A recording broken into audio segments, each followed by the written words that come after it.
Thanks for coming on. Tell me about what's going on. Yeah, so the news is Built Right. My company merged with Day 41 Thrive, which is John Brose's consulting company. John has been one of my clients for years since I became a vendor in the roofing industry, like right at the beginning of my entrepreneurship career. He's served the role of client, mentor, friend, all kinds of things. And a lot of the playbooks and a lot of the things that I've been consulting on for the last 4 years or so really were formulated with long conversations and us kind of trying to crack the code.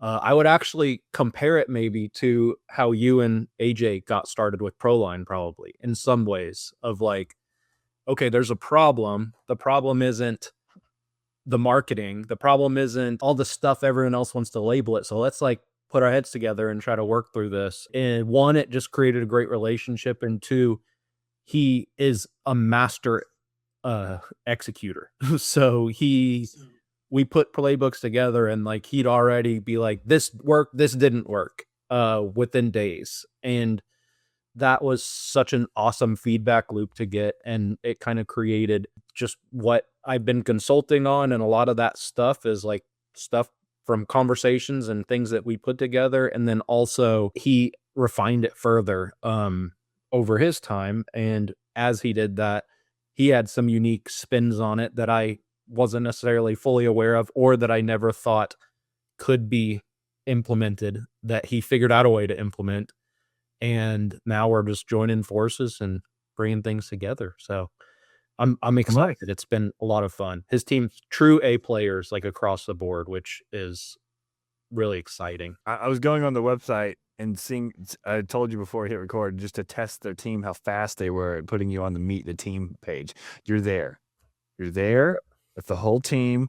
Yeah, definitely a lot of respected people in the industry. Yeah. On that team. And I would say this is a great thing. Like it's like a lesson, because a lot of people respect John.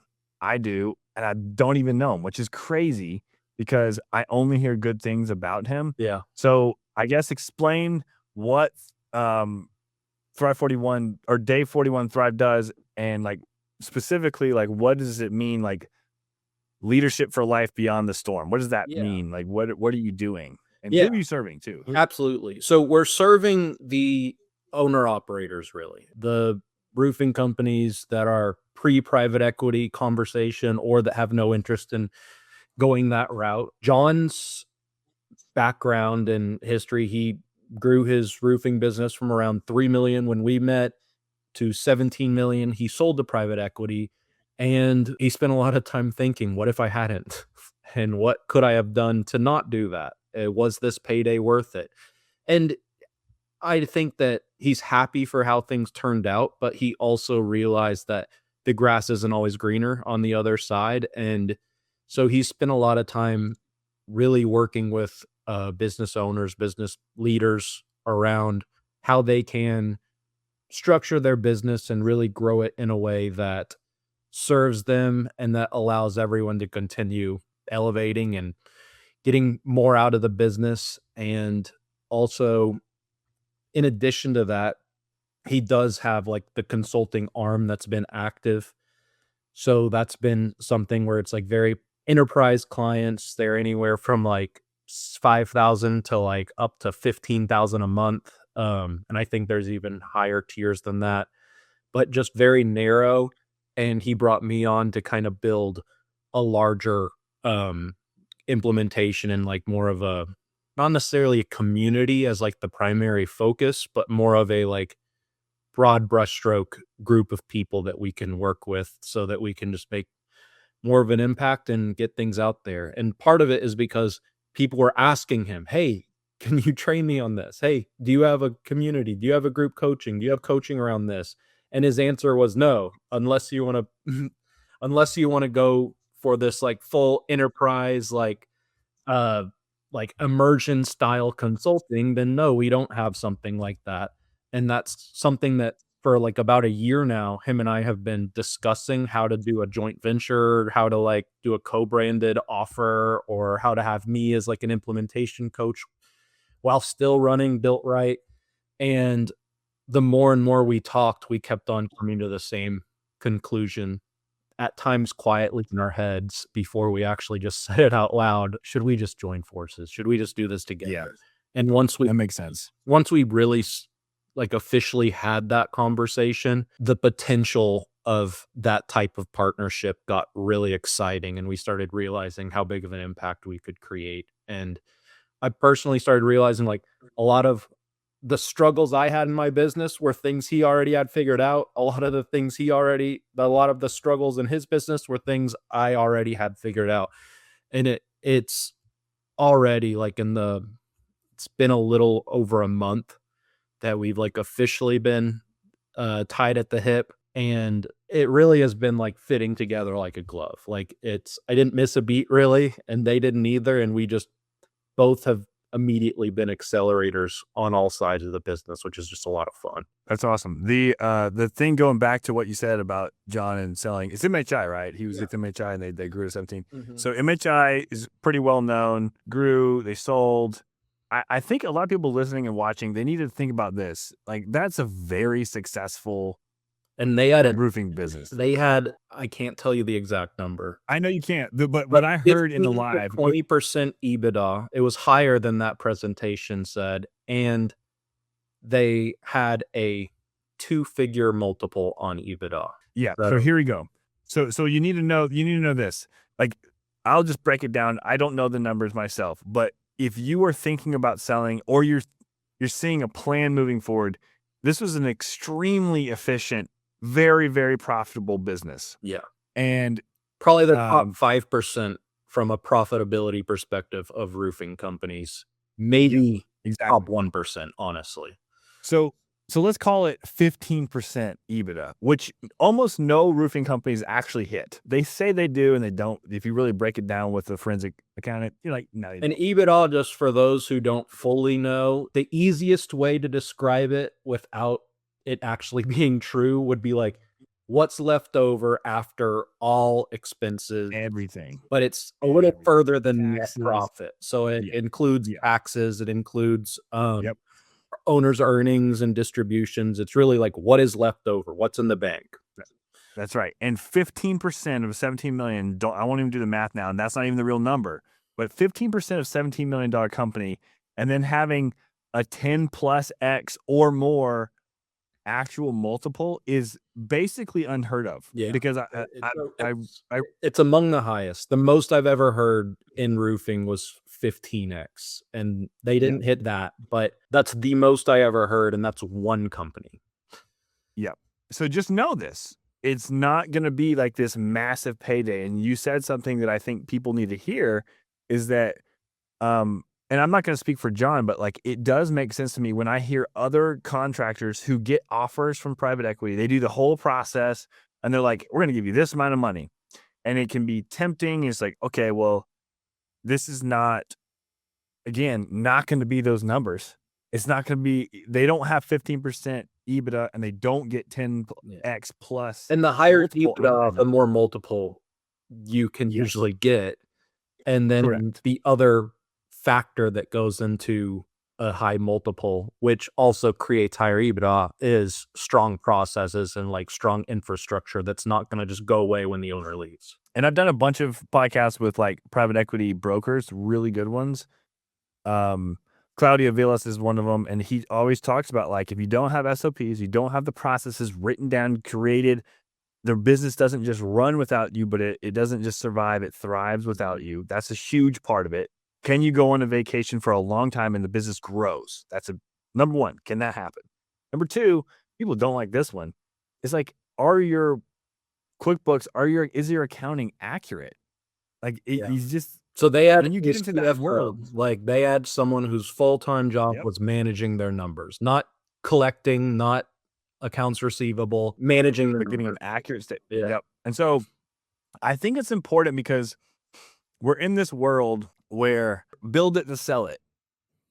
And even if you do all the things right, just know you're killing the goose that laid the golden egg. And you worked a lot of time, effort, and energy. And speaking, I'm super thankful for selling my roofing business. but I wasn't getting 10x EBITDA Yeah. on mine.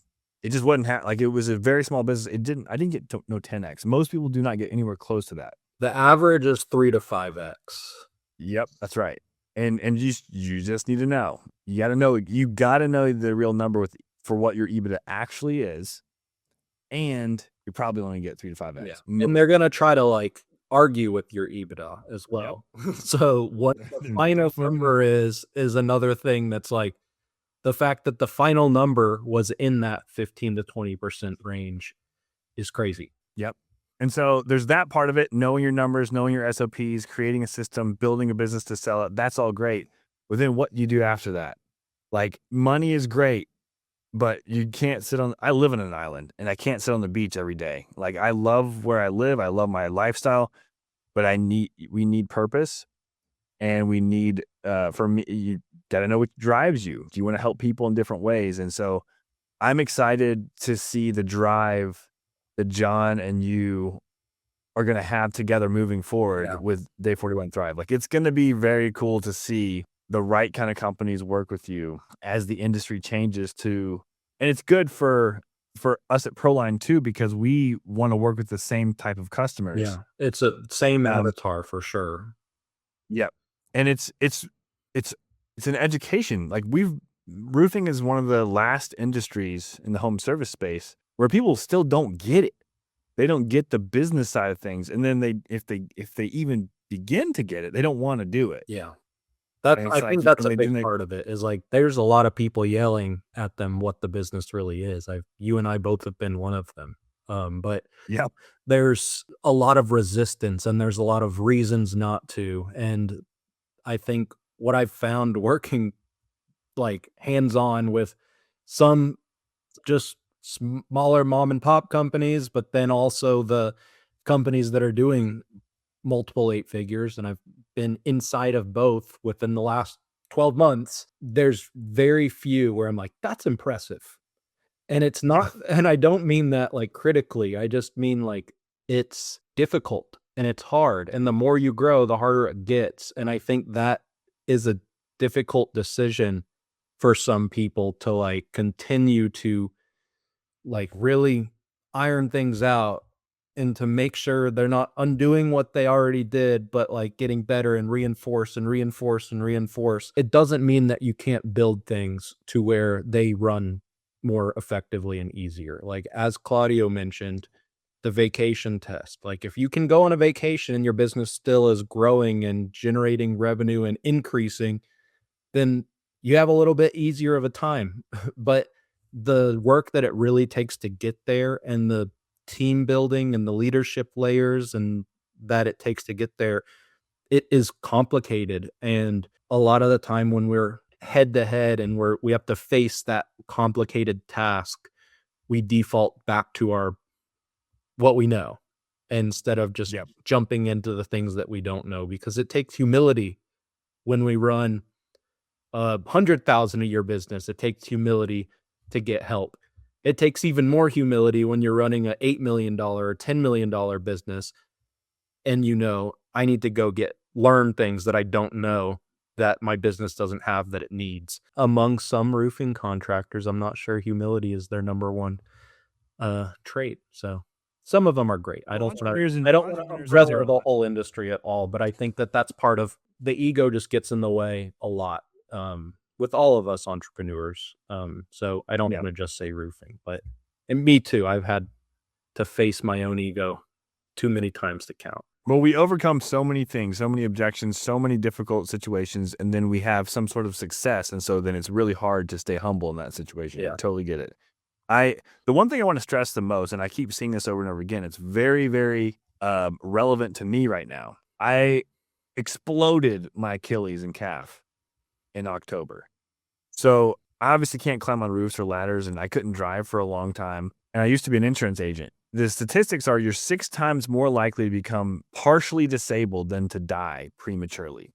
6 times more. So it doesn't have to be some life-threatening cancer. It can be something as small as like just tearing your Achilles, having surgery, and you can't do things. You should have a sense of urgency as an owner to build a business that can run without you, because you are in a massive threatening environment for yourself and the company if And you don't. outside of physical injuries, I mean, the thing that it's so easy to ignore, but honestly, working with John and seeing him having created so much, but still emphasizing like your internal state and your mental health and how you ground yourself and seeing how much he emphasizes that has been helpful for me to like broach that topic more, even though historically it's one where I'm like, I'm stressed all the time. I don't want to tell everyone else how to not be stressed. Like, let's just focus on like the physics of the business.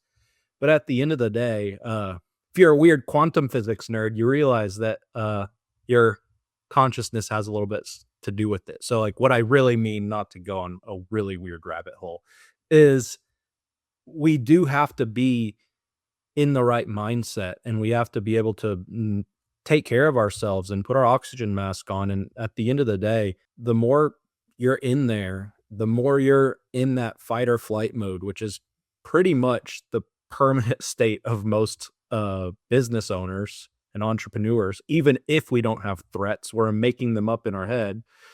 Uh, the longer you're there and the less you take care of that, the harder it becomes. And it does, like, burnout's a thing, and I don't think that burnout necessarily is just, "I worked so hard that I'm tired." It's, "I've tried to solve these problems in this state in so many different ways, and I can't, and I'm starting to feel hopeless about it." I think that's what burnout really is, and I think a lot of the time, it's not confronting the real things, because it has to be a joint conversation. It's not just and that's part of why I always am like, "It's not leads. Your problem isn't leads." It's like you try to solve the same problem enough times and you fail at it. You try to build the team and then they leave, and then you build the team again and then you leave, and then they leave, and you keep on thinking that like you're mislabeling your problem. The more you do that and the more you try to solve the wrong problem, the quicker of a path you're on to burnout. And having holistic view of like what really needs to happen within the business, like the answer is infrastructure. Like the answer is build the business in a way to where it doesn't require your brain at every single step. Build frameworks around how you make decisions so leaders can make them for you. Stuff like that. And it's hard. Like it's not easy. Why should it be though? Yeah, it's true. I mean, it's a lot going on. I've definitely had a bunch of cycles of burnout in the 12 plus years of being in the industry. Same. And it's just like you go try to help. You have all these good intentions, and you lose, and and then you'll lose and lose and lose and win. It's not the same as an owner, as a sales rep, because even if you lose a sale or you win a sale, there's still other losses throughout the day. So as an owner, you can be the best sales rep ever and close at your perfect whatever close rate you want to close at. But no matter how successful you are on the sales side, there's still the accounting side, there's still admin side, there's personnel, there's the marketing side, there's all these other places that you can lose that day. Mm-hmm. And it's like, you've got to put the right, tools, platforms, people, and processes in those places. And I love what you said about John Bros talking about execution. You can know and believe you're supposed to build a business that runs and thrives without you. You have to overcome the desire to not want to do that. And then you have to actually execute and do the thing. And you have to continually do the thing. You can't just do it one time and have a good week. You've got to actually do things that are different than selling roofs and building roofs. Yeah. You have to And elevate your purpose, because if you cannot feel like a valuable part of your business unless you're out in the business hustling, or unless people are coming to you with problems all day, if you cannot feel good about the way the business runs, or you do not have a purpose greater than that, then you're going to hit that burnout that we talked about. And it doesn't mean like your purpose could be building an organization of people that are thriving. Like that would probably be level 2 after you solve some of like the initial infrastructure problems. Then you think, how do you do that? You have to build structure, and you have to be intention about how the culture is built. You have to protect the culture. That might become your main thing. Once the culture is protecting itself and kind of takes on a life of its own, what's next then? Like maybe it is like, I think that's why a lot of people who have built successful businesses do consulting and teaching, and like people talk about it like as if it's a bad thing. It's like they're bored. Like sometimes that's just it. And that's not why I do it necessarily, but I would be bored if I wasn't. I mean, I would struggle to not be able to philosophize about business like I do. It's one of my favorite things. Yeah. I can already see, like, we're nowhere near, I mean, ProLine's very early stages of growth, but I can already see, like, I just want to help people as long as I can, as long as I'm relevant, as long as I understand the industry. I mean, I already get people reaching out to me all the time, and I try to help. I mean, yesterday did. Yeah. And it was just like, it happens quite frequently where I made a lot of mistakes and for a lot of years and lost a lot of money and had a lot of burnout and a lot of stress. And if I can help someone not do that at least one time, then that's a win for me. And so I think that's part of it. it's a good point though, what you're saying. Like, there are a lot of consultants out there that, they have a little bit of success and they are just having their business now. But like, find the people who genuinely want to help you. And there's a lot of people out there that have had massive success, not just, the money side of things, but like they understand the well-rounded nature of living and having purpose. And it's that's hard to find. Yeah. Those people. There's a lot of people that have made money, but it's hard to find the people who genuinely care. And I mean, all the things that are really hard. With burnout comes all the emotional, mental load. Like, have you been able to, I've had so many struggle times with my marriage and having kids, and it's just like, that's a hard thing, man. Like, that's a really hard thing to do. Another reason why you should build your business to be able to sell, even if you're not gonna. Yeah. I mean, I don't think you have to sell it. In fact, I don't know that the heyday's over at all, but I do think that the way private equity is going to be moving is shifting. I think that they're realizing more and more that the consolidation of companies also can be even further consolidated to just create production machines with consolidated sales and consolidated marketing. And so you're going to see more roll-ups and more brand changes where it's just one brand rather than multiple, because what they are realizing is if we can just acquire customers consistently and if we can sell at a higher margin, which they're shifting to that. Their playbook wasn't immediately to sell at a higher margin, but they're increasing their pricing now pretty much across the board, using some of the price increases from the manufacturers as kind of a launch pad for it, focusing more on the sales process. Like, that's what they're doing right now. That's what they're focused on. And the reason is because they are working to create the most efficient roofing company they can. And the most efficient roofing company they can is going to be harder to compete with. And homeowners aren't going to care if it's a local company or a private equity company as much as we wish they did. So what do we have to do to actually combat that? And that's part of what John and I are talking about a lot right now, is what are the things that are happening and changing in the industry, and how are we going to actually help empower the owner operators, the local companies, to build and grow and still be able to get through some of these changes, because there's a lot happening. And if you're paying attention, it's scary what is happening in the industry right now. Like, you are within your rights to be a little nervous and anxious about it. Yeah. It's you can see it in all the Facebook groups too. Like, it's again, everything we're talking about, like, it's happening. Like, people, the very small percentage of people who realize that they should grow a business a certain way and are willing to execute the thing that they don't want to do. That's a small group. And then and then the other guys, this is how it was, at least for me, in a little college town in Athens, Georgia. Very small population. This is before they started winning national championships every freaking year. There's basically 3 players. I was one of them, and I worked for one of the competitors before that, and they were always the most expensive. They would have like a 5-star review process. They never got Google. I figured Google out by myself and took a lot of market share because of it. But they had I think it was 4 or 5 questions of like professionalism, warranty, like all these, like you could rate it a 5-star scale and they would give it, it's like a piece of paper, literally. Yeah.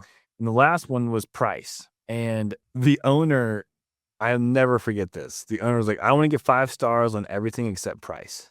I wanted to give me a 4-star on price. All the other chucking and trucks, like there were a bunch of chucking trucks around there, but basically 3 players. They're all complain the same way people complain right now today. This has never changed. All the little small guys think they're ripping people off. They're all, guess what? I think this is their 90th year in business. 90 years. Everybody knows is the most expensive. They have the best warranties. They're the best. Everybody knows you can trust them. And that's the same story in every market, in every city, in all of America. Well, we can And go it's back just to like, the EBITDA conversation. Yep. Even 15 to 20%, if you look at industry as a whole, not the roofing industry, but just business, 15 to 20% isn't that high. Roofing is not as profitable as people wish it was. yeah, I mean, it I can be was talking about because of the HVAC tech. volume. Yeah. Yes. I was talking about HVAC tech. First of all, you better understand numbers really well in the roofing space because there's a private equity backed company in Savannah called Thompson and Thompson. I forgot which PE firm has them. They're the same ones that actually have Monarch. Actually, that's actually Okay. I think that's true. Yeah. So Monarch Roofing and Thompson and Thompson, because I know a friend of a friend who used to be the manager after PE took over Monarch. He moved to Thompson and Thompson. Long story short, everybody knows they're the most expensive. They have the most billboards. They have the most wrapped vehicles. They're the most profitable. The freaking service tech, not the install tech, the service tech moved from where I'm from around Athens to Savannah so he makes 3 times the money. He makes $180,000 as a service tech. That's awesome. And he's like, we've seen him a lot of times. And he goes, yeah, we're like at 50, 60% profit margin. And so EBITDA has got to be super high. Yeah. And you think about that as like that service tech isn't going to leave, which means Never. He's never leaving. Going to get better and better and better. And so like the experience across the board really does just increase as long as culture is still within the business, but also like paying people a lot. Guess what? Like if you don't have a bunch of people that are broke, struggling to pay their bills, you're probably going to have an easier time building a culture than people who are just stuck in this, like, oh my gosh, I need a sale yesterday. Like that's not culture. That's just reactive. Like that's chaotic. So we're about to buy a house on our island. We've lived here for a while, renting this house. We were super fortunate to have. We sold all of our houses in Athens, moved here 4 years ago. And this house is pretty old. They've had a lot of issues. That same company's come to our house a bunch. The HVAC guy. We convinced our landlords, like, hey, it's not our house, but you should replace your HVAC. So they did. It was $20,000. There was a good, better, best option. It was service Titan CRM. Great. They had a terrible sales process. Horrible. Like they don't have to have it. Like this is why having a good platform matters, because there was no sales process. There was no sense of urgency. And HVAC is different than roofing because there's like the HVAC is broken. You need to fix it right now. Mm-hmm. However, they offered good, better, best anyway, and they offered amazing financing as well. It's a $20,000 system that the landlord picked the middle option, like everybody does, financed it immediately, button was clicked, signed, they're there the next day, installed the next day. Sounds like roofing, right? You got to do that. You got to have a process like that. It should be easy like that. You should make it super easy for your customers to just sign. Just be like, yeah, I need it right now. And that's something we talk about. Like we have a lot of sales content and sales training that we're going to be doing. And John's, that's like where he really gets really excited, is like building sales processes specifically, not just like the whole thing, but like sales is something he loves to narrow in on. I'm more of a how it works from A to Z thinker, and he is too. He's brilliant in kind of all of them. But the thing that I talk about before, that I'm not passionate about sales, for instance, like I'm not. So I always think, well, what do you need to make it so sales is just easier?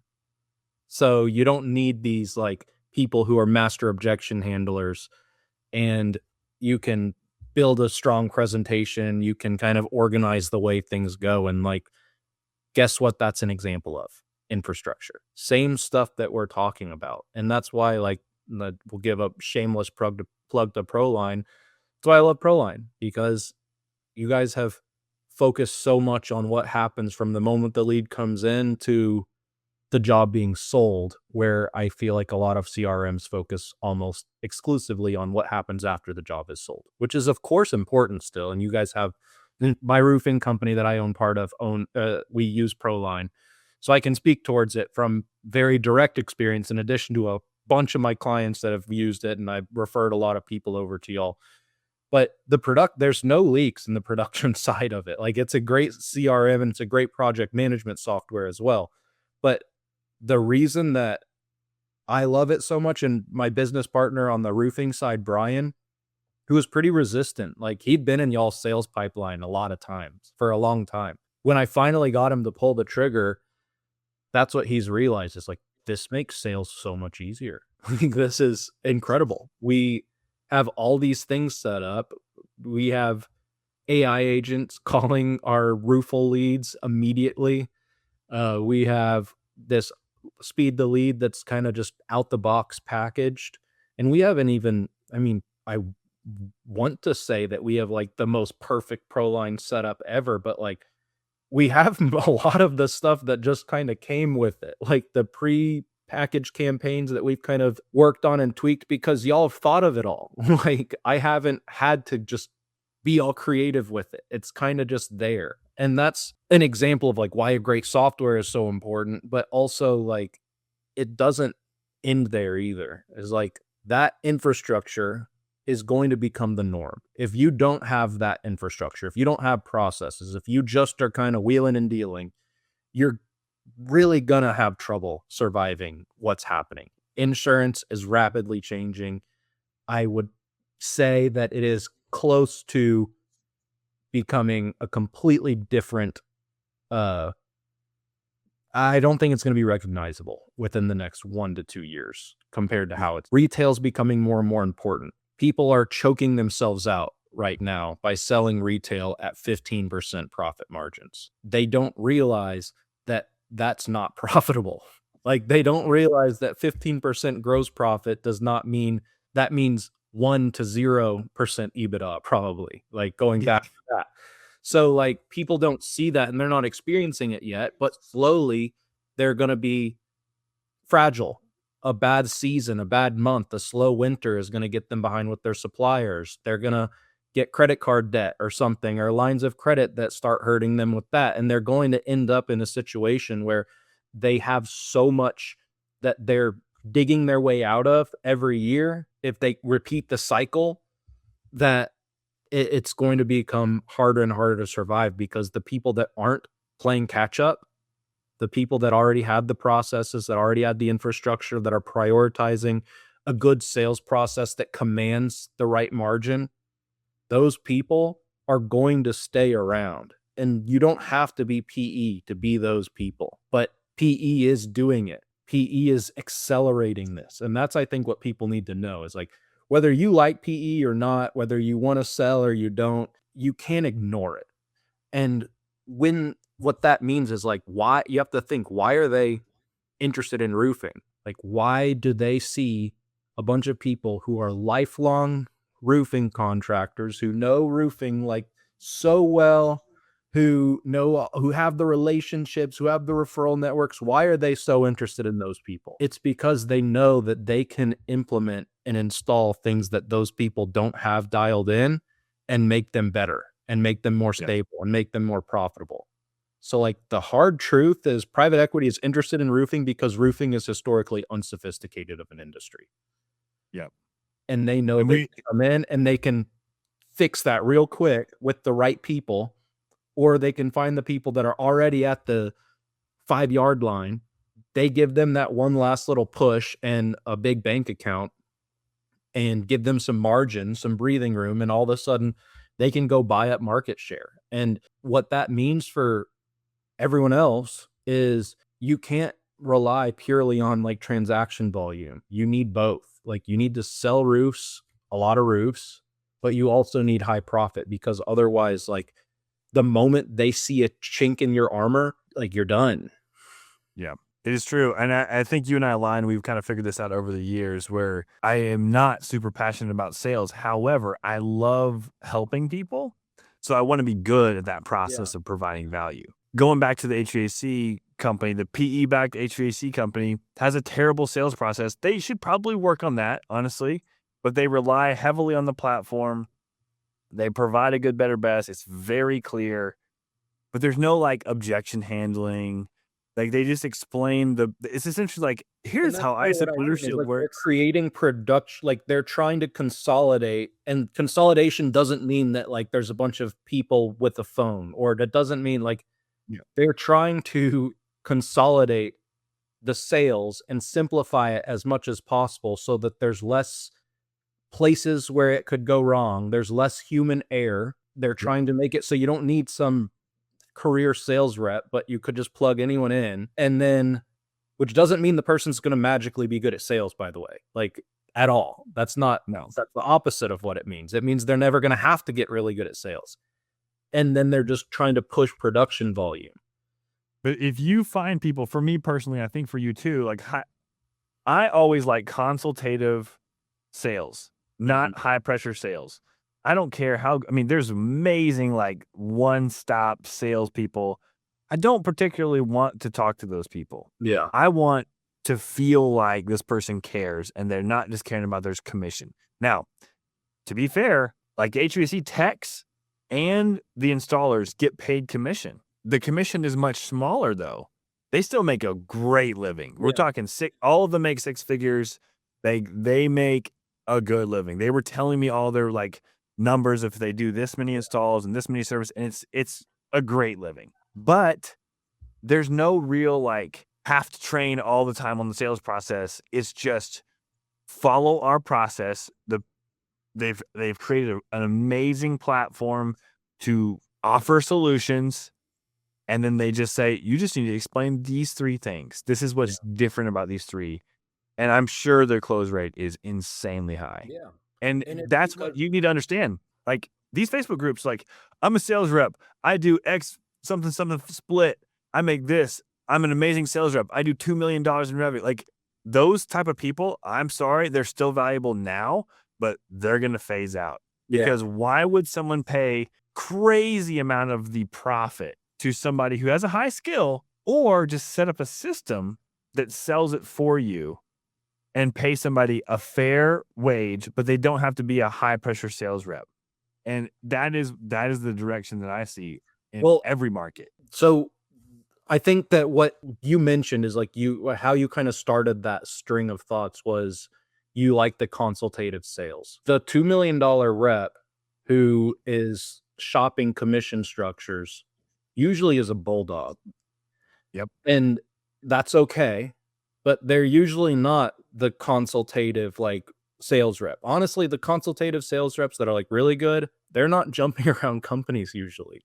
Like because and so I think the way to compete with private equity who's leaning more on simple sales process, really strong systems, really strong infrastructure, amazing production. In your example, paying the production more than the production's usually getting paid, that's the route they're going. Yep. What we need to do as the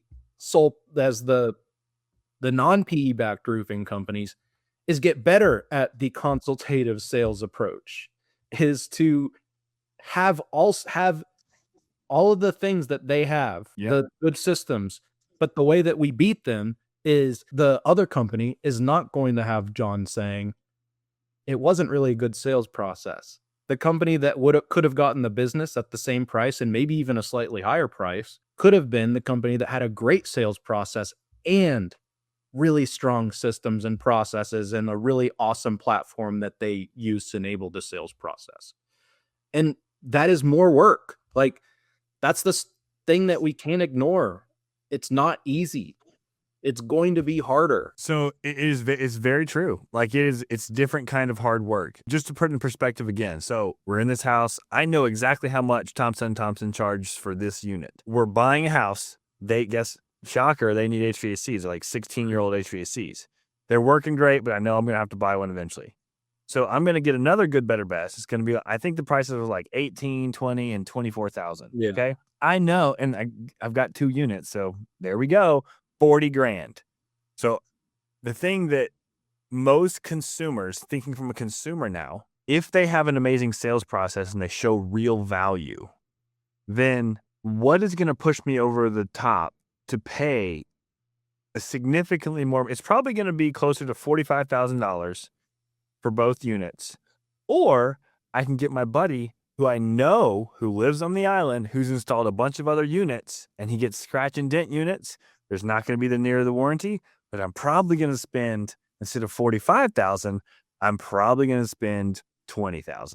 That's the option that everyone's going to be faced with right now. In every home industry, all home services, how can you get that? And that's an extreme case, but that's real. Well, you see it in roofing right now. You see it in roofing right now. People are selling in Texas. Which pond do you want to play in? Like, I personally would rather compete with the private equity person and check more boxes than they check. I'm saying that those numbers because this if you're in roofing, we were always the highest price, or one of the, like, it would be me and another company, massive $50 million company. And we'd be like, how are you guys within $100 of each other? The customer would say, because we know what it takes to run a business. Mm-hmm. And these other 4 people that you just got quotes from literally have a truck. Because the homeowners aren't nervous that the private equity-backed company is going to go away in 5 years. They actually are confident that that company is going to be around. They've had things figured out. Every sales call that I do end up on in roofing, which is not often, but when I do go, one of the things we emphasize in our sales process is we've been around for a decade. The average roofing company has a 50% chance of going out of business in year 1 and a 96% chance of going out of business within their first 5 years. So there's a 4% chance. There's a 4% chance that the person that you hire, if they're below 5 years old, is going to be in business statistically. Yes. Now, if you looked at an individual level, like you meet someone who's like, that guy's going to be around, and they probably will. But the point is, you can show those things and you can say those things. And that's something that people care about a lot. They are really nervous about the fact that, what if I have a problem and this person's not around? What if the refurbished HVAC unit, what if that doesn't work as well as the $45,000 HVAC unit? And then I have to go spend the $20,000 again on maybe the same dented one, the same type of dented one, where I have all this maintenance, or I have the company that's going to do it right the first time. And I think that's what I personally think, that premium product sales are going to become more and more relevant. John is aligned and is sent all over the country speaking for TAMCO. TAMCO is a company that, frankly, like, when I was in distribution, like, TAMCO was just the budget option. That was all. They've won Shingle of the Year like 3 years in a row recently. I've been able to sit through more and more of their presentations now. They have HailGuard. They are disrupting the roofing warranty industry. They are warrantying the roof on hail, including cosmetic damages, without these storm exclusions. So all of a sudden, there's an entirely new product line, and there's new angles that you can approach. In order to do that, in order to command a high margin, like, you have to try not to be comparable to the person who's selling the refurbished HVAC units. And I'm not saying that that person is wrong, by the way. I'm just saying, if you want to choose what is the highest likelihood that my business is going to stick around, it is selling at high margins and figuring out how to do that consistently. You may sell less units early on, but you're going to have more funds to reinvest so that you can get that sales velocity up. But going back to what you and I's favorite topic is your cost per acquisition. Like, you have to be able to afford a higher cost per acquisition than you used to be able to afford. You have to find ways to decrease your cost per acquisition and do things that other people aren't willing to do in order to do it. Because the moment that a strategy becomes commoditized, it stops working. Like, that's how you stand out now. And I mean, I hope people hear this. I hope people see it and understand this is real. I hope they don't think this is scare tactics, because if you do, or if you think people have been saying the industry's going to change for years and that's your attitude, I promise you, like, there's some crazy things happening. Insurance, Fannie Mae and Freddie Mac, ACV policies are now an approved insurance policy, which is almost 70% of the home mortgages, which are first-time home buyers. So historically, first-time home buyers could not get an ACV policy. Now they can. So the other thing that's happening is right to repair is becoming more common. So that means the insurance company has these managed repair programs where you as the homeowner you already signed something that you probably didn't even realize you signed, and they can just send someone out to do the repair instead of replace the roof. And guess what? All of those policies say they don't have to match colors, they don't have to match product.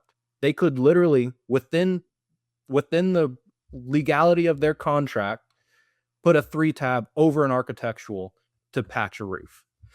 And then you don't have any option. So they have 30 days to do that once you filed the claim. And people don't know they're signing these policies. And then outside of that, private equity is trying to create production machines.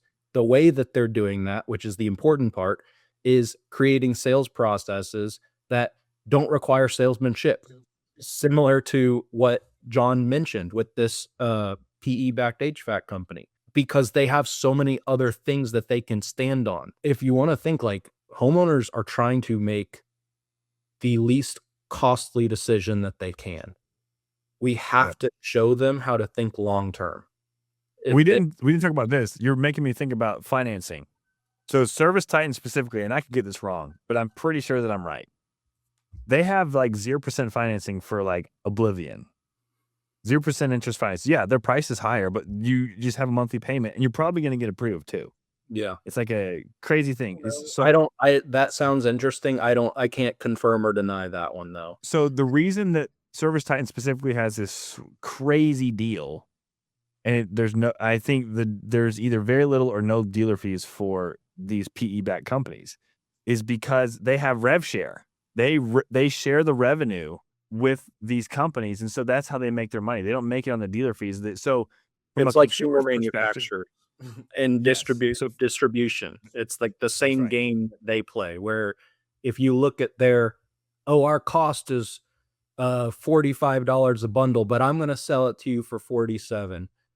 But then I'll tell you a dirty secret. There's net cost, which is lower, which is round 1 of rebates. Then there's net, which is round 2 of rebates. And then there's gate, which is net, which is the secret cost that they don't really like to talk about. And it took me a long time to learn this.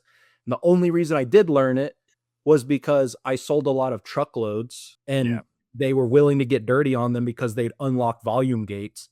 But that's how they make their money. Like, they're able to appear as though they're losing money. And so you do know that as a roofer. $17 billion acquisition, by the way, if you want to look at SRS, which is the one that I'm referencing.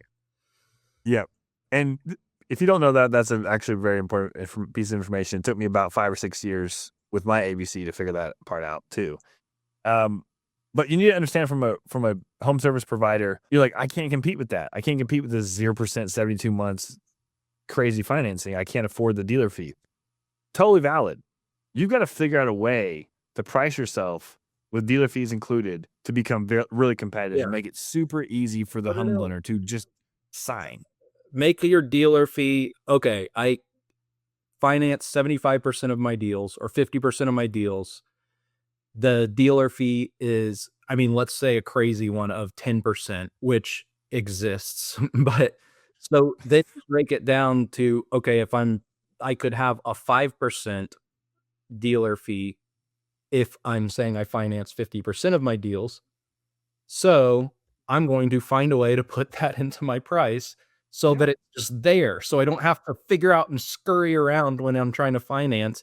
and potentially do something illegal, by the way. But most people don't do that illegal thing and increase the price because it's financing. Most people just eat the dealer fee and less money when they finance, which is crazy, by the way, if you think about it. A lot less money, and it's a crazy low profit margin at that point. And that's an example exactly of right. why EBITDA in roofing is so low. Like, that's an example of like, okay, you can appear in gross profit to have made 45 or 50%, which if you're selling at 45 or 50%, like, you're probably mostly okay. But a lot of people are selling at 15, 20, 25%. That Yeah, they're selling at especially 30%. Texas. And then when you actually really break it down, they're making so much less money than they think, especially when you start adding in all these different things. And I think that's why, like, Chris Scoville, for instance, I really do appreciate that his financing comes with all this education. I don't think people utilize it like they could, but it's because it requires education. It Yeah. changes the economics of your business, whether you realize it or not. If you don't realize it, you're in trouble. Yep. The number of people that don't even use our budget function in ProLine is crazy to me. I'm like, guys, you're not even reconciling your budgets for each job. Like, why do you think you have no money? Because you don't every job reconcile. I did make this much money or I didn't. It's not climbing on roofs, and it's not selling roofs. It's not building roofs. It's the other becoming side. more business. Like, roofing is becoming, you're not a roofing contractor. You're not a tradesman as much as, like, those days are going to become harder. Yeah. True. There's a group of private equity companies that are buying those companies, but they're buying them for a 1x multiple or a 2x multiple. And people are saying yes because they never have made that money in their life, but then they have a job all of a sudden. Yep. And a long time, and they get a bad boss. And why do most of us run businesses? Because freedom. In most situations, we're unemployable. Yeah. Like, I'm not saying that, like, you and I both have been blessed to have find like an entrepreneurial role within a company. And, like, I'm a partner in the company, you're a partner in the company in, like, certain ways. So, like, we still get that entrepreneurial bug and we get that excitement out. But, like, if you just become a straight up employee, which is what they will make you, and they're going to be speaking a different language than you, by the way, because they're going to be basing things off of spreadsheets and you don't know what a spreadsheet is. It's true. These are all real things. They're all real, dude. It's happening fast. Capture.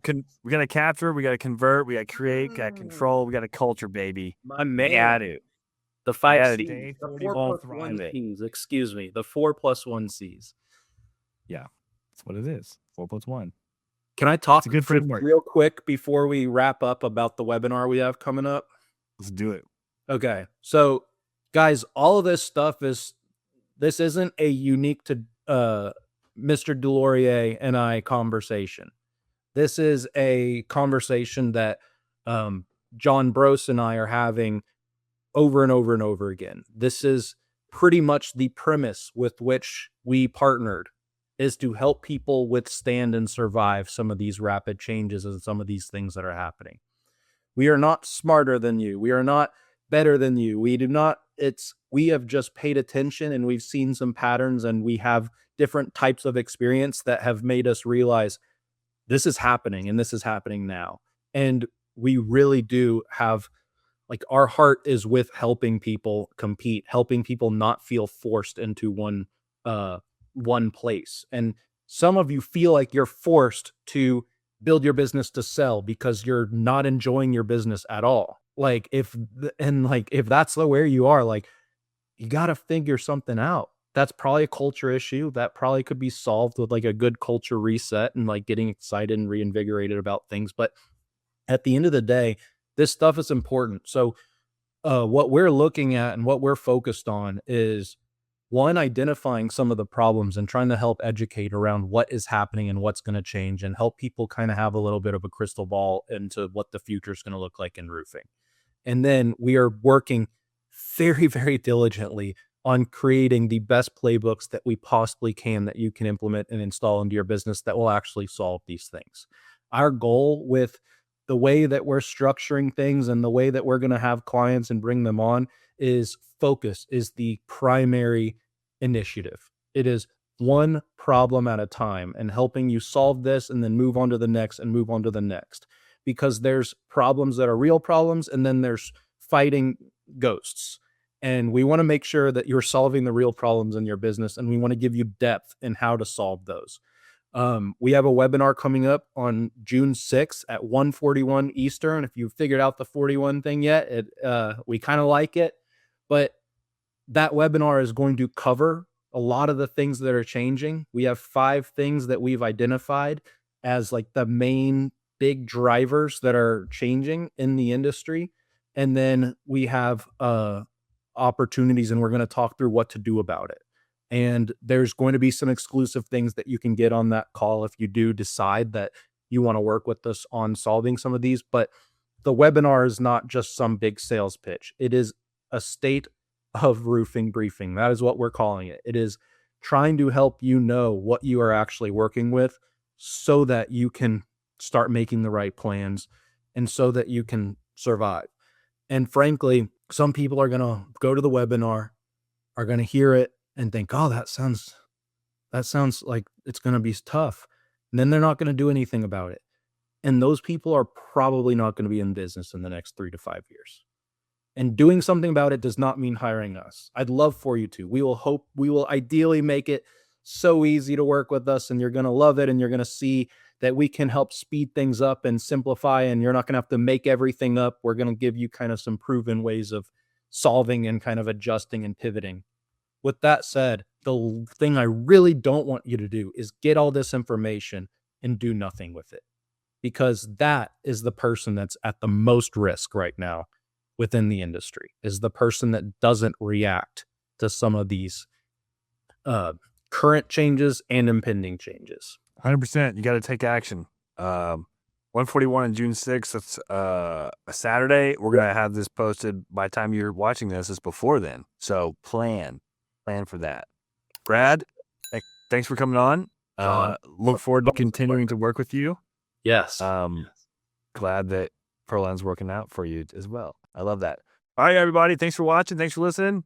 Until next time.